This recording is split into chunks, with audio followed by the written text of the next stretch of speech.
দেশব্যাপী ছিল এই সংখ্যা, এই শতাংশটা 20% কাছাকাছি, মানে 80% ফেল। এরপরে যারা ছিল তাদের মধ্যে আমরা যারা কমার্স ছাত্র ছিলাম আমি,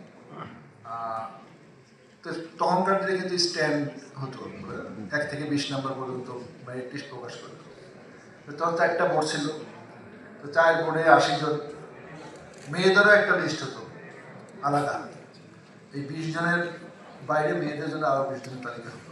এই বিষয়ে সব মিলে হয়তো সারা দেশে অনেক মেয়ে আবার কমন থাকতো, দুদিকেই থাকতো, মেয়ে হিসাবে একটা তালিকা ছিল সেখানেও থাকতো, আবার জেনারেল তালিকায় থাকতো। এই সংখ্যাটা সব মিলে হয়তো 150 মতো ছিল, এবং এই 150 জনের মধ্যে ঢাকা বিশ্ববিদ্যালয়ে সবাই ভর্তি হয়েছে, 1-2 জন আমি ব্যতিক্রম যদি না হয়ে থাকি। এবং তাদের মধ্যে আবার সখানে ছিল অ্যাকাউন্টিং, কারণ তখন এখন ফাইন্যান্স ফার্স্ট চয়েস, কিন্তু আমাদের সময় অ্যাকাউন্টিং ছিল ফার্স্ট চয়েস। আমরা যারা গণহারে আমরা অ্যাকাউন্টিংয়ে ভর্তি হয়েছিলাম।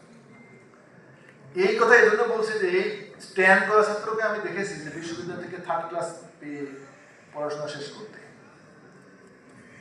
সুতরাং ওই যে বললাম না যে আসলে কে কি সংগ্রহ করবে তার ব্যাপার। আবার অনেকে আছে সন্ত্রাসী তকমা দিয়ে মামলা মকদ্দমা খেয়ে ক্যাম্পাস থেকে ডিগ্রি নাইনিং চলে গিয়েছে। আবার এর মধ্যে আমাদের সাথে 3 জন ঢাকা বিশ্ববিদ্যালয়ের শিক্ষকও হয়েছিল।